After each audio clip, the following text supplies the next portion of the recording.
कहानी की शुरुआत में हम देखते हैं कि एक आदिवासी चट्टान पर कुछ बना रहा था और तभी उसके पीछे से एक आदमी आता है और उसको मार डालता है। जिसके बाद हम अगले सीन में कुछ दोस्तों को देखते हैं जो कि पुरानी चीजों को खोजा करते थे और एमा को अपने अंकल से पता चला था कि एक काफी पुरानी पहाड़ी पर कुछ पेंटिंग्स बनी हुई हैं और वो उस पहाड़ी को ढूंढने के लिए निकले होते हैं। कुछ देर बाद वो उस पहाड़ी को ढूंढ लेते हैं जिसकी बातें एमा के अंकल किया करते थे। ये वहाँ पर पहुँचते हैं और सब लोग काफी ज्यादा एक्साइटेड होते हैं। तभी वो सब अपनी कार से उतरते हैं और पहाड़ी के ऊपर चढ़ने लगते हैं क्योंकि वो उन पेंटिंग्स को देखना चाहते थे। तभी सिड मैल को आवाज देता है पर मैल उससे कहती है कि ऊपर आ जाओ। वो सब जल्दी जल्दी गुफा से होकर पेंटिंग्स के पास जाना चाहते थे। तभी वहाँ पर क्रिस रुक जाती है और एमा को आवाज देने लगती है, लेकिन एमा को बहुत ज्यादा डर लग रहा था, इसीलिए क्रिस एमा को अपने साथ लेकर आती है। दूसरी तरफ एमा और क्रिस के दोस्त काफी ज्यादा आगे जा चुके थे, लेकिन तभी एमा की सांसें बहुत तेज हो जाती हैं क्योंकि एमा को गुफा के अंदर काफी घुटन हो रही थी, इसीलिए एमा को चक्कर आने लगते हैं। इसी बीच एमा का हाथ दीवार पर लग जाता है जिससे कि एमा के हाथ से थोड़ा सा खून निकलकर जमीन पर गिर जाता है और एमा यहीं पर गिर जाती है। ये सब देख क्रिस हेल्प के लिए डैश को आवाज देती है और कुछ देर बाद वो उसे गुफा से बाहर ले जाते हैं और सब उसको देखने लगते हैं। लेकिन तभी विल क्रिस को मैट किट देता है और मेल विल से उसकी हेल्प करने के लिए बोलती है। जब एमा खड़ी हो जाती है तो डैश सबसे एक बात कहता है कि एमा गाड़ी लेकर चट्टान के ऊपर से जाएगी और बाकी सब लोग गुफा से होकर पेंटिंग्स की ओर बढ़ेंगे। बाकी सब भी इस बात से खुश थे। दूसरी तरफ हम देखते हैं कि चट्टान के अंदर जो खून गिरा था उस खून की वजह से वहाँ हलचल होने लगी थी और ये हलचल वहाँ के पानी में भी हो रही थी। कुछ देर बाद सभी लोग अपना सामान लेकर चट्टान के दूसरी तरफ पहुँच जाते हैं और वहाँ पहुँचने के बाद वो सब काफी ज्यादा हैरान रह जाते हैं क्योंकि वहाँ का नजारा काफी सुंदर था। फिर उनकी नजर एक चट्टान पर पड़ती है जिस पर कुछ पेंटिंग्स बनी हुई थी जिन्हें देखने के लिए वो यहाँ पर आए थे। कुछ देर बाद सभी दोस्त अपने अपने टेंट लगा लेते हैं क्योंकि वो यहाँ पर रहकर इन पेंटिंग्स की जांच करने वाले थे। लेकिन तभी विल और एमा को टेंट के पास एक नदी दिखती है। नदी को देखकर वो दोनों काफी खुश हो जाते हैं और वो दोनों वहाँ पर चले जाते हैं। लेकिन तभी विल वहाँ पड़ी एक बोतल को उठाता है जिसे कुछ कीड़े खा रहे थे। ये सब देखकर विल डर जाता है और वो उस बोतल को फेंक देता है। कुछ देर बाद सिड और मेल को छोड़कर सभी दोस्त चट्टान पर अपनी पेंटिंग्स को देखने लगते हैं और जल्द ही उनकी जांच करने के बारे में सोचते हैं। लेकिन एमा और विल काफी ज्यादा थक गए थे, इसीलिए वो वहाँ से चले जाते हैं। अब डैश और क्रिस वहीं रुक जाते हैं और क्रिस उन पेंटिंग्स की तस्वीरें लेने लगती है। तभी क्रिस को कोई जानवर काटकर भाग जाता है। अब रात को सभी दोस्त अपने टेंट में आराम करने के लिए चले जाते हैं और उसी बीच मेल नदी में नहाने के लिए चली जाती है। वहाँ पर सिड भी था और जब मेल नहाकर निकलती है तो उसका शरीर पर काफी सारे जोंके चिपकी हुई थी, जिसे देखकर सिड डर जाता है और वो सबको आवाज देकर बुला लेता है। फिर सब दोस्त मिलकर उन जोकों को छुटा देते हैं और मेल अब काफी डर चुकी थी, इसीलिए आराम करने के लिए मेल अपने टेंट पर आ जाती है। कुछ देर बाद मेल को काफी तेज बुखार आ जाता है जिसे देखने के लिए एमा आती है।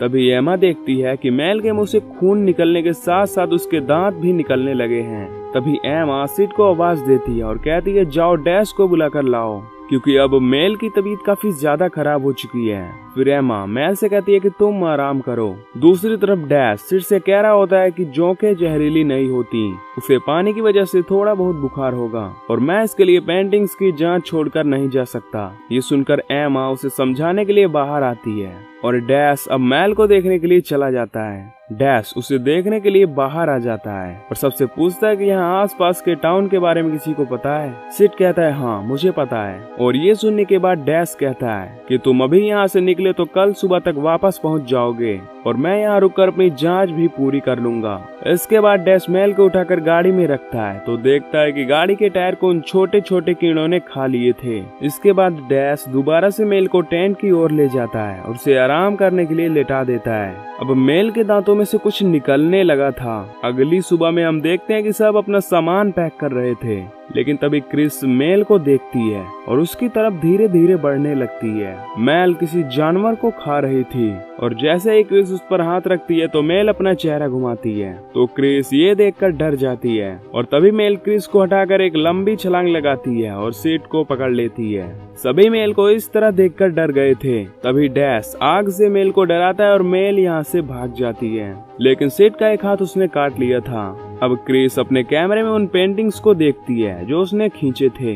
और वो कहती है कि ये फोटो किसी कहानी को नहीं बताती, बल्कि वो पेंटिंग्स एक चेतावनी है। डैश क्रिस से कहता है कि तस्वीरें ध्यान से देखो, शायद उससे कुछ मदद मिल जाए जिससे हम मेल को ठीक कर सकें। सिड कहता है हाँ, हमें उसे ठीक करना ही होगा। दूसरी तरफ मेल जंगल में जिंदा जानवर को मार रही थी और मारकर उसको गुफा में फेंक रही थी, जिसके बाद गुफा उसको पूरी तरह से अब्सॉर्ब कर लेती थी। इधर सभी दोस्त मिलकर एक प्लान बनाने लगते हैं और प्लान पर काम करने लगते हैं। तभी वो एक जाल बनाते हैं और जब जाल बन जाता है तो डैश सिड से कहता है कि तुम यहीं रुकोगे और जब वो तुम्हें देखकर तुम्हारी ओर बढ़ेगी तो तुम्हें मौका देखकर हट जाना है और मैं रस्सी लेकर पेड़ के ऊपर रहूंगा और जैसे वो जाल के अंदर आएगी मैं पेड़ से कूद जाऊंगा और वो जाल में फंस जाएगी। डैश उन सब से कहता है कि तुम उसे अलग अलग दिशा में जाकर ढूंढो। क्रिस कहता है कि हम उसे कैसे ढूंढेंगे, जिस पर डैश कहता है कि आग को हिलाना और चिल्लाना और जैसे ही वो तुम्हें दिखेगी वो डर कर पीछे हट जाएगी, लेकिन सिड बिना आग के रहेगा। और एक बात याद रखना कि उसके और तुम्हारे बीच आग का होना जरूरी है, तभी तुम बच सकते हो। इतना कहकर डैश पेड़ पर चढ़ने लगता है और बाकी लोग मेल को ढूंढने जाते हैं, लेकिन सिड अंदर से पूरी तरह से डरा हुआ था। तभी अचानक एमा के सामने मेल आ जाती है और एमा उसे आग से रोकती है, लेकिन उसकी आग बुझने वाली थी। तभी विल वहां आकर उसको रोकता है, जिसके बाद ये दोनों वहां से भागने लगते हैं। उनके पीछे पीछे मेल भी आ रही थी, जिसकी नजर सिड पर पड़ती है और वो सिड की तरफ जाने लगती है। अब जैसे ही वो सिड को पकड़ने वाली होती है वैसे ही वो जाल में फंस जाती है और वो जाल को फाड़ने की कोशिश करने लगती है। वो जाल को फाड़ भी देती है, जिसके बाद वो विल को काट लेती है और डैश के पीछे लग जाती है। इधर एमा विल के लिए रुक जाती है और उसकी मदद करने लगती है। दूसरी तरफ क्रिस देखती है कि मेल भाग गई है और डैश पानी में छिपकर बच गया है। इसके बाद वो पानी से निकलकर खुद को चेक करता है कि कहीं उस पर भी तो जोक नहीं चिपक गई हैं। लेकिन सब कुछ सही था और रात को सभी दोस्त बैठकर इसी बारे में सोचने लगते हैं। तभी यहाँ पर अचानक से मेल आ जाती है और विल की बॉडी को खाने लगती है। वो उसे अपने साथ ले जाती है और उसका आधा हिस्सा गुफा में फेंक देती है। अब अचानक यहाँ डैश की तबीयत खराब हो रही थी। उन्हें लगता है कि ये सब उस पानी की वजह से हो रहा है। तभी क्रिस पूछती है कि अब हम क्या करें। सिड कहता है कि हमें इसे मारना होगा। ये सुनकर एमा डर जाती है। फिर सिड सबको समझाता है कि अगर हमने इसे नहीं मारा तो ये भी मेल की तरह बन जाएगा, इसीलिए हमें इसे मारना ही होगा। ये सभी एक गेम खेलकर फैसला करते हैं कि उसे मारने का काम कौन करेगा। अब एमा यहाँ पर हार जाती है, जिसके बाद सिड एमा को एक चाकू देता है और मारने को बोलता है। एमा डैश को मारने की कोशिश करती है पर वो ऐसा नहीं कर पाती, जिसके बाद वो एक पत्थर उठाकर डैश के सर पर मार देती है। अब ये सभी धीरे धीरे गाड़ी की तरफ बढ़ते हैं ताकि गाड़ी से कोई हथियार मिल सके, लेकिन तभी उनके सामने मेल आ जाती है, जिसे देखकर सिड डर जाता है और मेल उसे काट लेती है। इसके बाद मेल एमा के पीछे भागती है।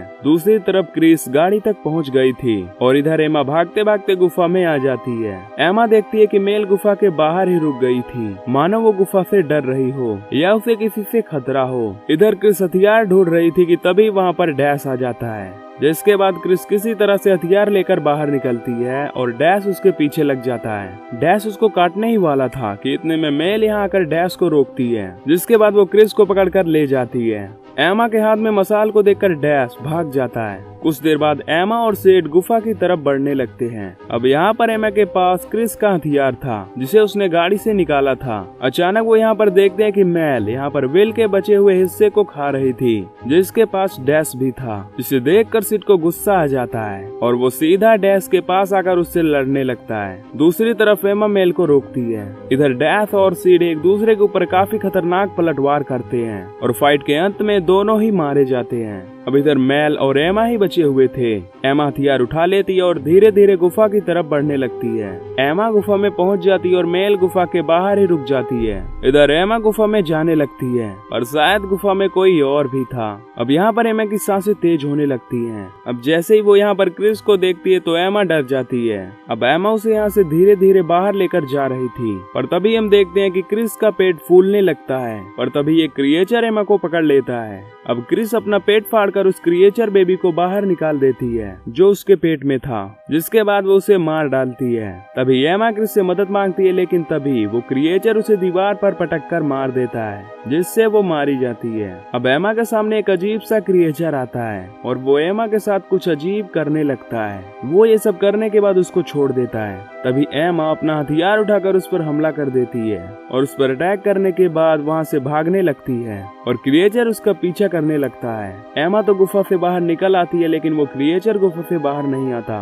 तभी अचानक से मेल उस पर अटैक कर देती है, पर एमा उसकी कमर तोड़कर उसका सर फोड़कर उसे मार डालती है, जिसके बाद मेल फाइनली मारी जाती है और अकेली एमा ही बच पाती है और यहीं पर ये मूवी खत्म हो जाती है। तो दोस्तों, अगर आपको यह एक्सप्लेनेशन वीडियो पसंद आई हो तो वीडियो को लाइक और चैनल को सब्सक्राइब कर देना। बाकी मैं मिलूंगा आपसे अगली वीडियो में। Till then take care, love you, bye bye.